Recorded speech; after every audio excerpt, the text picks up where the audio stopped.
Divyanshi online class में आपका बहुत बहुत स्वागत है। आशा करते होंगे आप अच्छे होंगे, आपकी तैयारी अच्छी चल रही होगी। तो तैयारी और तेजी से जम कर कीजिए।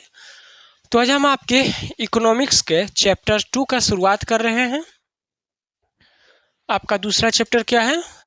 राज्य एवं राष्ट्र की आय। भारत में क्या 28-29 को राज्य है न। कश्मीर को 2 भाग में बांट दिया गया है, तो उसका लद्दाख को अलग क्षेत्र, कश्मीर को अलग क्षेत्र। तो उसमें देखिए राज्य अगर बन जाते हैं तो ठीक है। अभी यूनियन टेरिटरी में है और राज्य का दर्जा देखिए कब मिलता है। तो जो भी राज्य हो भारत में, तो राज्य होंगे तो क्या होता है, प्रति राज्य का भी आय होता है। जब आप टैक्स देते हैं ना, तो देखिएगा उसमें 2 टैक्स होता है, एक सेंट्रल टैक्स और एक स्टेट टैक्स होता है, 2 तरह का। और क्या पढ़ेंगे? राष्ट्र की आय पढ़ेंगे। देश का भी क्या होता है अपना, जैसे आदमी का अपना अपना आय होता है, पर्सनल आय, वैसे ही देश का भी आय होता है। पैसा आएगा तभी ना देश चलेगा। यहाँ पर देख रहे होंगे हम लोग बिहार से हैं, तो बिहार राज्य का आय हो जाएगा। बिहार राज्य का आय हो जाएगा। और हम लोग कहाँ रहते हैं? भारत देश में रहते हैं, तो देख रहे होंगे यहाँ पर बिहार है ना। और भी सारे राज्य हैं, देख लीजिए पूरा। तो क्या हो जाएगा? राज्य एवं राष्ट्र की आय के बारे में जानेंगे। आय बहुत जरूरी है। जो देश जितना या जो राज्य जितना जिसका आय होगा वो क्या होगा, उतना संपन्न होगा। वहाँ का इंफ्रास्ट्रक्चर बढ़िया होगा, आधारभूत होगा, क्योंकि पैसे होंगे तभी ना खर्च कर पाएंगे सभी चीज पर। तो चलिए चैप्टर की शुरुआत करते हैं। सबसे पहले जान लेते हैं आय किसे कहते हैं। आय, इनकम। आय को इंग्लिश में क्या बोलते हैं? इनकम। इनकम हो जाएगा, जैसे आदमी के संदर्भ में बताते हैं, जैसे आपके गार्जियन होंगे, मम्मी होंगे, पापा होंगे, काम करते होंगे, बिजनेस करते होंगे, दुकान देते होंगे, कुछ भी करते होंगे, या सर्विस देते होंगे किन्हीं को। तो वो क्या करते हैं, जब सर्विस देते हैं या दुकान चलाते हैं, तो देखिएगा जब सामान देते हैं तो क्या उसके बदले में पैसा लेते हैं। तो पैसा में देखिए क्या हुआ, जैसे मान के चलिए कोई 100 रुपये का कोई सामान है, तो उसमें देखिएगा 90 रुपया कॉस्ट प्राइस होगा, मतलब आपके वो पापा खरीद के लाए होंगे दुकान में सामान कहीं से, फैक्ट्री से, जहाँ से हो, और 100 रुपया में बेचे थे। 10 रुपया क्या हो गया, आपका फायदा हो गया, आय हो गया। क्या हो गया वो? तो वही जो और भी सामान बिका, तो और भी जो प्रॉफिट आया ना, सब अलग अलग से, तो एक महीना में जो इनकम कमाए वही क्या हो गया, आय हो गया। तो वैसे ही देश राज्य क्या होता है, साल भर में जो भी टैक्स वसूला गया, प्रत्यक्ष कर अप्रत्यक्ष कर जैसे भी वसूला गया, जीएसटी के रूप में, कस्टम के रूप में, जैसे भी लाया गया, तो वो एक साल में जितना वहां पर क्या होगा, देश में वसूला, राज्य ने वसूला सभी अपने नागरिकों से, तो क्या हो जाएगा, उसका आय हो जाएगा। और जो राज्य जो देश जितना ज्यादा कर वसूलेगा उसको उतना ज्यादा पैसा होगा। और ज्यादा कर कैसे वसूल सकता है, जब आदमी के पास पैसा होगा तभी ना वो कर देगा। अब आदमी के पास साधन ही नहीं है, रोजगार ही नहीं, कमाने का पैसा ही नहीं, तो कहाँ से देगा वो सरकार को? नहीं दे सकता है। तो वही है कि आमदनी होगा, रोजगार होगा, तभी ना आदमी टैक्स भी दे सकता है। जैसे आपके पास 1000 रुपया है, कोई मांगने आएगा तो 5-10 रुपया तभी ना आप दे पाइएगा। अब आपके पास पैसे नहीं है, आप मांगे आएगा तो आप क्या दीजिएगा दूसरा को? तो वही टैक्स के संदर्भ में वही देखते हैं, जनता आजकल क्या नाराज रहती है सरकार से, कि सरकार को क्या कहा जाता है कि बड़े बड़े फैक्ट्री को लाइए, रोजी रोजगार के देखते हैं कितना अभाव हो है।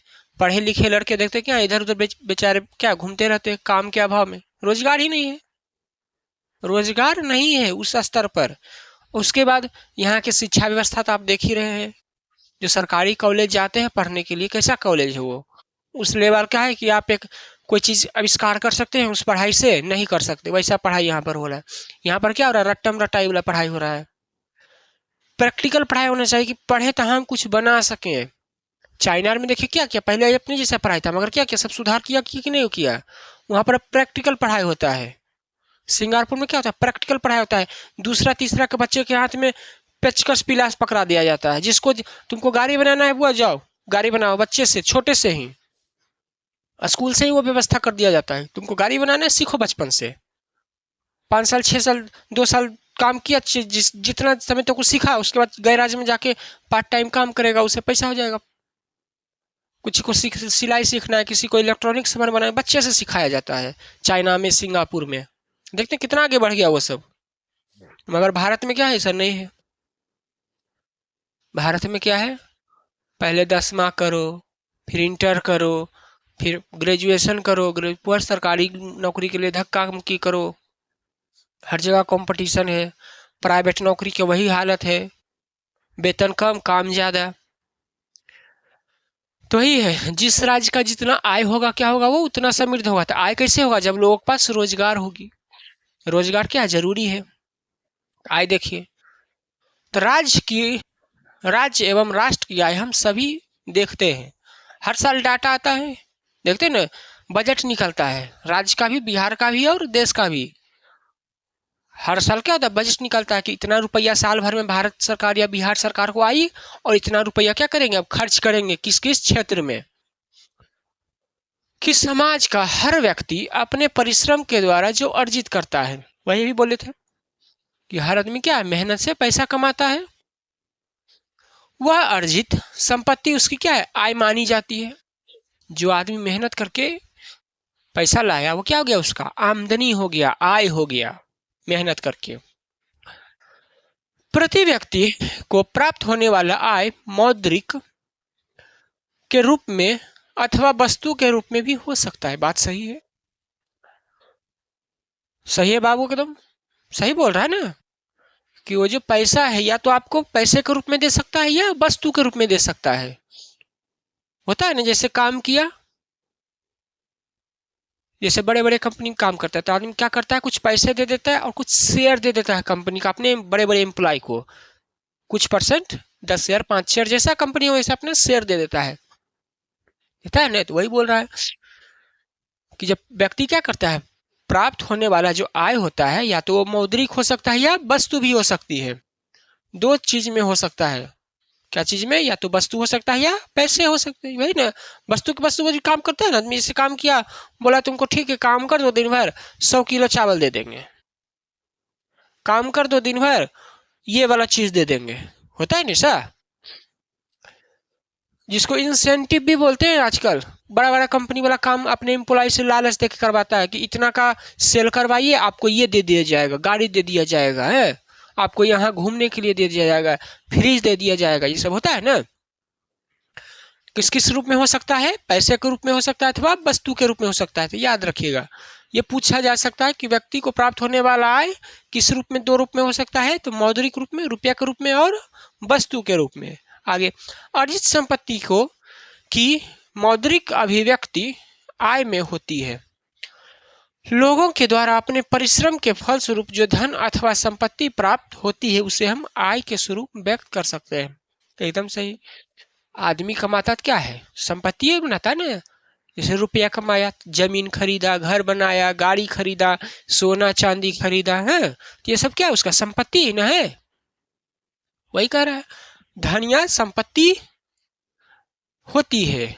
आदमी जब इनकम करता है तो क्या होता है, रुपया का रूप में भी हो सकता है, वस्तु के रूप में भी, और संपत्ति आय हो सकती है।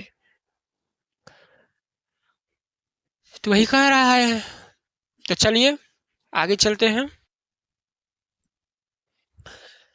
किसी भी अर्थव्यवस्था के लिए उसके नागरिकों की व्यक्तिगत अथवा सामाजिक आय ही संपन्नता अथवा विपन्नता का प्रतीक है। एकदम सही बात बोल रहा है।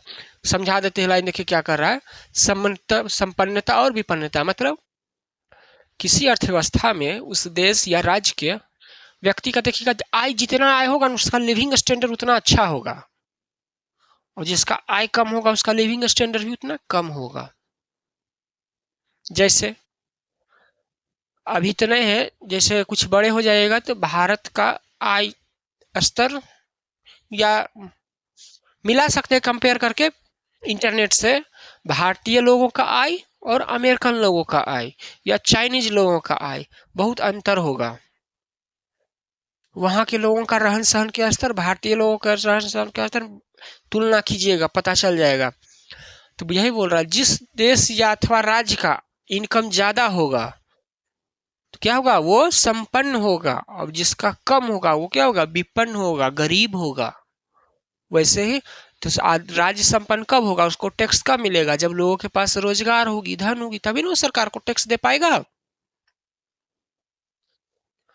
आय का वह मापदंड है जिसके द्वारा देश के आर्थिक विकास की स्थिति का आकलन किया जाता है। देश अथवा राज्य को आय के आधार पर ही उसे विकसित अथवा विकासशील की श्रेणी में रखा जाता है।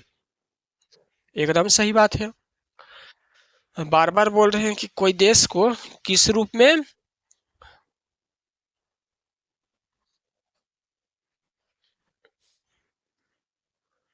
विकासशील या विकास विकसित में रखा जा सकता है, आय के आधार पर एक डाटा बनाया जाता है। जैसे इतना डॉलर से प्रति व्यक्ति आय अगर जिसका ज्यादा होगा तो, और इस रेखा से अगर जो उस देश की प्रति व्यक्ति आय कम होगी तो क्या होगी, वो अविकसित होगा या विकासशील होगा। तो भारत विकासशील में आता है, विकासशील में आता है। एक सीमा रेखा है, इतना डॉलर से आप ज्यादा कमाइएगा तो विकास विकसित विकसित देश में या विकसित राज्य में कहलाइएगा, और उससे कम कमाइएगा तो गरीब में कहलाइएगा। देश अथवा राज्य को आय के आधार पर ही उसके विकसित अथवा विकासशील श्रेणी में रखा जाता है। भारत के राज्यों में गोवा नाम सुने होंगे, घूमने का बहुत बढ़िया जगह है। दिल्ली, हरियाणा आय के आधार पर समृद्ध माना जाता है। भारत में गोवा, दिल्ली, इसमें तो कम लिखा गया है, हरियाणा और भी हो जाएगा, मुंबई होगा ने, मुंबई और भी राज्य आजकल हो सकते हैं, कर्नाटक, आंध्र प्रदेश, तमिलनाडु, केरल, ये सब क्या है, समृद्ध राज्य माने जाते हैं आय के आधार पर। आगे देखिए, वही दूसरी ओर आय के आधार पर जहां बिहार, उड़ीसा, मध्य प्रदेश क्या है, निचले श्रेणी में है, वहीं आय के आधार पर कौन कौन से, बिहार, उड़ीसा, मध्य प्रदेश, ये सब क्या है, निचले स्तर पर है। उतनी आमदनी इस सब राज्य का देख रहे हैं ना। आदमी हम देखते हैं, जो आदमी क्या पैसे ज्यादा कमाता है उसका रहन सहन किस तरह का अच्छा होता है, तो उसी स्वरूप में राज्य हो जाएगा। जिस राज्य का इनकम ज्यादा होगा वो राज्य विकसित होगा।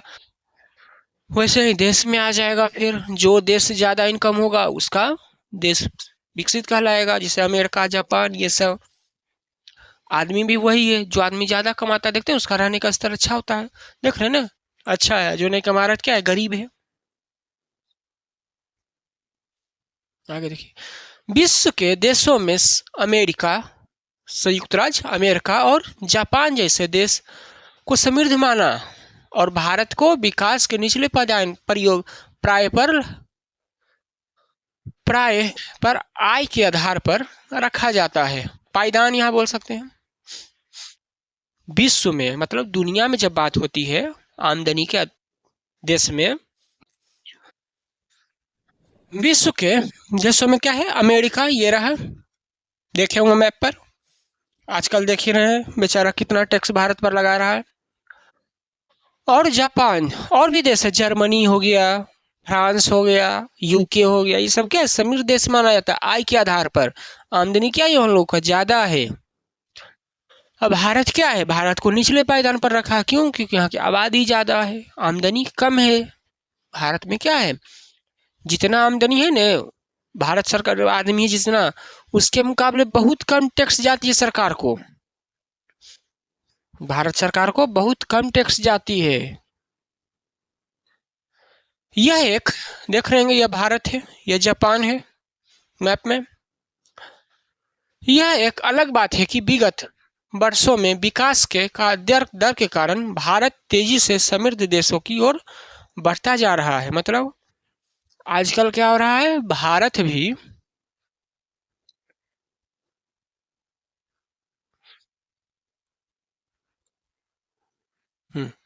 आजकल क्या है, भारत में भी देखिएगा क्या विकास के स्तर तेजी से बढ़ रहा है।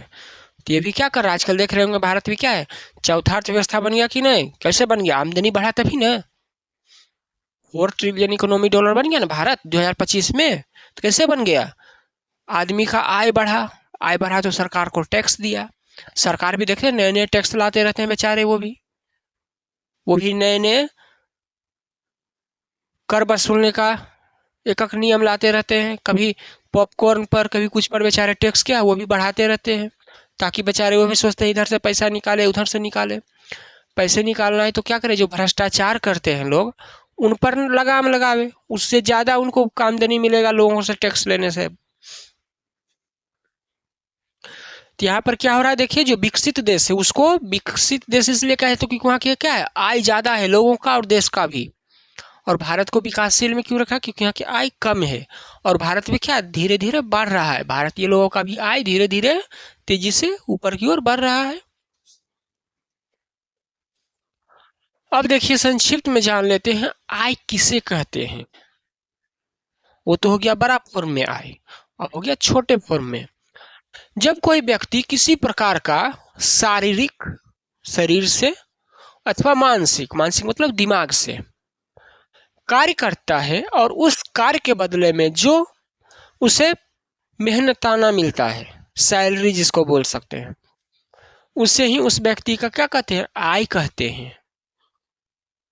इसको नोट कर लीजिएगा, पूछेगा आय किसे कहते हैं, इनकम किसे कहते हैं, तो क्या बोलिएगा, जब कोई व्यक्ति किसी प्रकार का शारीरिक, शरीर से काम करता है या मानसिक, दिमाग से काम करता है और उस कार्य के बदले में उससे जो पारिश्रमिक या मेहनताना बोल सकते हैं, जो उसके बदले उसको में पैसा मिलेगा, उसे क्या बोलते हैं, आय बोलते हैं। ठीक, और आय आएगा तो बेचारा क्या होगा, खर्चा करेगा, घर परिवार चलाएगा, कपड़ा खरीदेगा, खाना खरीदेगा, भोजन, अच्छे स्कूल में पढ़ाएगा बच्चों को, बहुत सारा और भी खर्चा होता है, जिससे क्या होती है, इकोनॉमी चलती है। तो आदमी को इस आय के लिए क्या चाहिए, रोजगार चाहिए, काम चाहिए, तभी ना वो आय करेगा। काम ही नहीं रहेगा तो आय कहाँ से आएगा।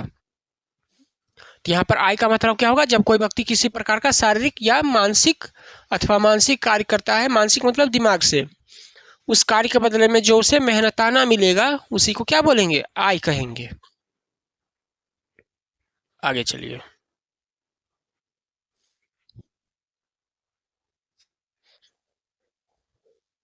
जिस प्रकार वस्तुओं और सेवाओं के उत्पादन के क्षेत्र में हम देखते हैं कि जिस प्रकार वस्तुओं और सेवाओं के उत्पादन के क्षेत्र में हम देखते हैं कि भूमि का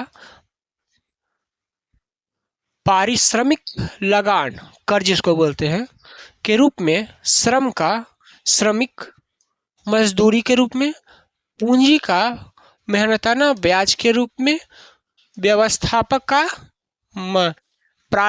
पारिश्रमिक को आप मेहनताना बोल सकते हैं, वेतन के रूप में, एवं उद्यमी का लाभ या हानि के रूप में वह उसके आय को प्रकट करता है। तो कुछ और भी जान लीजिए इसके बारे में। देखिए, जैसे जैसे हम वस्तु या सेवा उत्पादन करते हैं क्षेत्र में, हम देखते हैं तो भूमिका क्या होती है, वहाँ आदमी काम करते हैं, तो अलग अलग रूप में काम करते हैं ना, तो उनको क्या, उनके पास मेहनताना मिलता है ना, सैलरी जिसको बोलते हैं। तो देखिए, जिससे कोई भूमि है, तो सरकार, आप जब जमीन खरीदेंगे या गए होंगे कभी देखने का, तो देखते हैं उसमें से रसीद कटता है, तो सरकार को उसमें से टैक्स जाती है। सरकार को उससे क्या है, जिस प्रकार वस्तु और सेवाओं के उत्पादन के क्षेत्र में हम देखते हैं कि भूमि क्या है, अगर भूमि है तो उसमें क्या है, लगान के रूप में, जैसे किसान अनाज उपजाया तो बेचता तो उसको मिला ना, आमदनी मिला ना, परिश्रम। और जमीन जब खरीद बिक्री होता है तो क्या था, उसमें कर सरकार लेती। आगे श्रम का, जब मजदूर काम करता है तो उसको मजदूरी मिलता है कि नहीं, मजदूर काम करता है, जैसे घर बनाता है, कोई कुली हो गया, रेलवे स्टेशन पर काम करता है, तो जब शरीर से मेहनत करता है तो पैसा लेता है ना आपका सामान काम करने के बदले, मजदूरी। वैसे ही जो पूंजी है, बैंक हो गया, तो क्या करता है, वो सूद लगाता है, तो उससे उसको ब्याज मिलता है, इंटरेस्ट। रुपया को आप लोगों में बांटता है बैंक लोन के रूप में, क्या उसको ब्याज मिलता है कि नहीं मिलता है। पूंजी का पारिश्रमिक क्या है, ब्याज है। व्यवस्थापक होता है जो, उसका मेहनताना क्या होता है, वेतन। सर्विस दे रहा है ना ये। जैसे सर्विस मतलब हो गया, कोई टीचर है तो वो पढ़ा रहे हैं आपको, तो पढ़ाने के बदले क्या उनको पैसा मिलता है ना। उसके बाद देखिए, जो कोई व्यापारी, उद्यमी मतलब व्यापारी, व्यापारी है तो उसको क्या होगा, जब पूंजी लगाएगा बिजनेस में, बिजनेस करेगा, या तो उसको क्या होगा, लाभ होगा, प्रॉफिट, या हानि, यही ना होगा। तो ये सब क्या उसका पारिश्रमिक है, मतलब मेहनत है, मेहनत है बेचारा का। कोई अगर श्रम का काम कर रहा है तो उसको मजदूरी मिलेगा। कोई बिजनेसमैन है तो उसको लाभ या हानि होगा, उसका मेहनत, जैसा मेहनत करेगा वैसा। लोग अगर किसी के यहाँ सेवा देगा तो उसको इसके बदले सैलरी मिलेगी। तो वो क्या हो गया, आय के रूप में प्रकट करते हैं यही सब। आगे देखिए,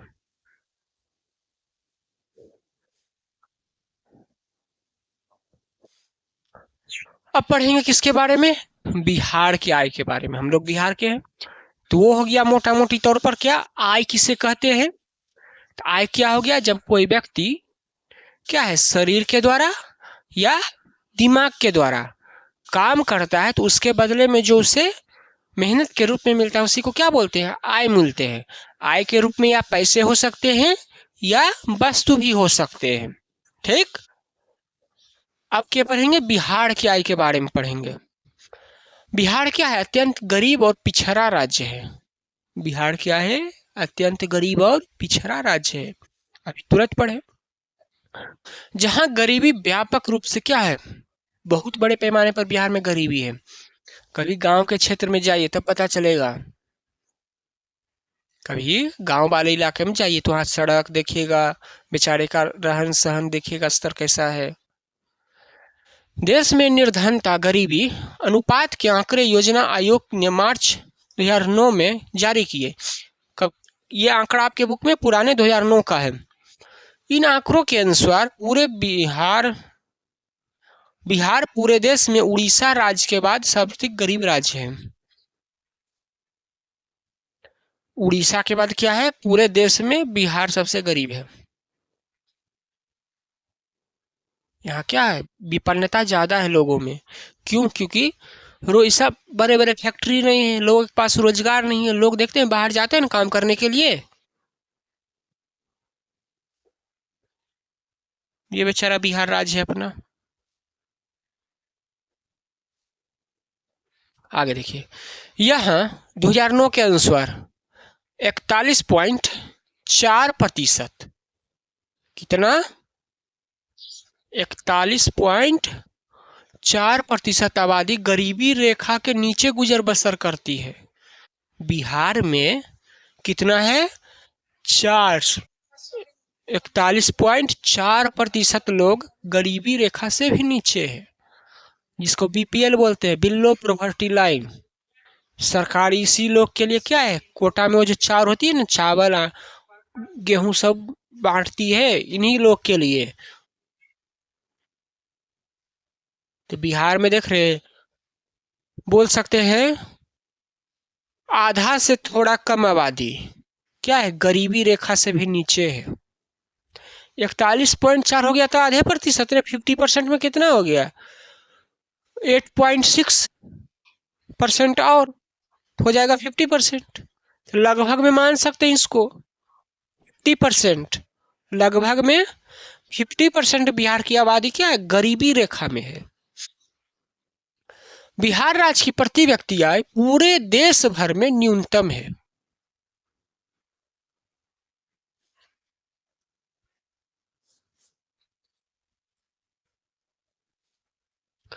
बिहार राज्य की प्रति व्यक्ति आय क्या है, पूरे देश में सबसे कम है। ये तो डाटा हम भी बताए थे पहले चैप्टर में। जिसके चलते बचत भी क्या है, बहुत कम। पैसे नहीं होगा तो बचत क्या होगा। लोग भी जाते हैं बाहर काम करते, देखते हैं 10-15 हजार देते हैं, 10-15 हजार ही महंगी में क्या होगा, कुछ होगा उससे, क्या क्या खर्चा करेगा बेचारा, क्या बचत करेगा उसमें। कम बचत के कारण पूंजी निर्माण दर भी कम होती है। सही बात है एकदम। जब आपका सेविंग नहीं होगा तो पूंजी कहाँ से बनेगा। सेविंग करता है तभी ना एक दिन इकट्ठा होते होते होते वो कुछ मान के चलिए आदमी अगर महीने में 5,000 जमा करेगा तो एक दिन उसको लाखों रुपया मिलेगा। 10 लाख जैसे जितना जमा करेगा वो बेचारा का बचता नहीं तो पूंजी कहाँ से बनेगा, सेविंग कहाँ से होगा।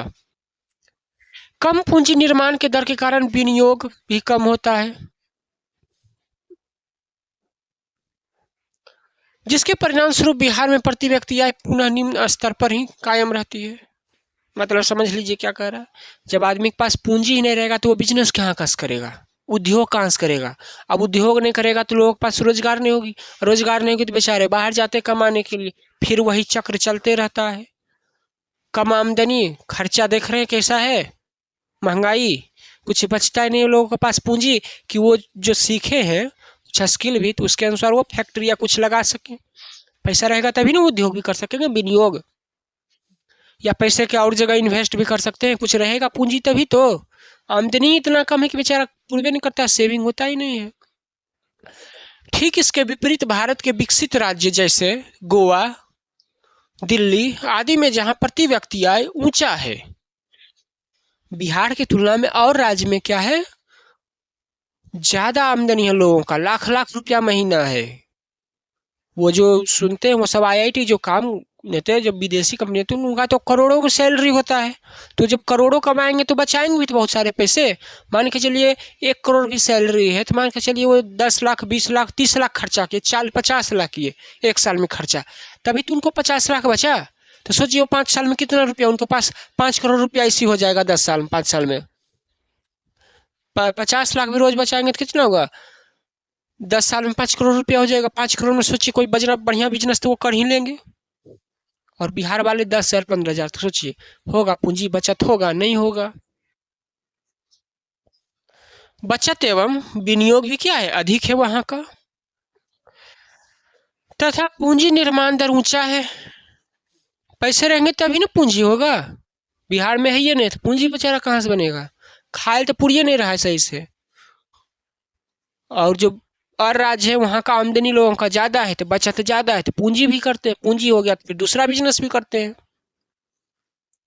निर्माण, पूंजी निर्माण भी है, एक बिजनेस से दूसरे बिजनेस किए, उसमें भी फायदा इसमें भी फायदा, तो डबल इनकम हो गया, उनका पूंजी और बढ़ता चला गया, निर्माण होता चला गया, जिसके परिणाम स्वरूप हर वर्ष प्रति व्यक्ति आय में वृद्धि होती जाती है। जैसे गोवा दिल्ली में ये सब हो गए, देखते होंगे ना, आदमी एक दुकान खोला उससे फायदा हुआ, दूसरा दुकान खोला, तब सोचिए उसको एक दुकान दो दुकान से फायदा होगा। अब बिहार वाला आदमी क्या कर रहा है बेचारा, यहाँ से मजदूरी करने जा रहा है दूसरे यहाँ का फैक्ट्री में, 10,000 15,000 देवे क्या, तब उसको वहाँ रहना है, खाना है, अपने लिए भी और परिवार के लिए पैसा भेजना है, तो सोचिए क्या होगा। 15,000 में अपने खर्चा करेगा कि परिवार के देगा कि सेविंग करके पूंजी बनाएगा, क्या कैसे होगा।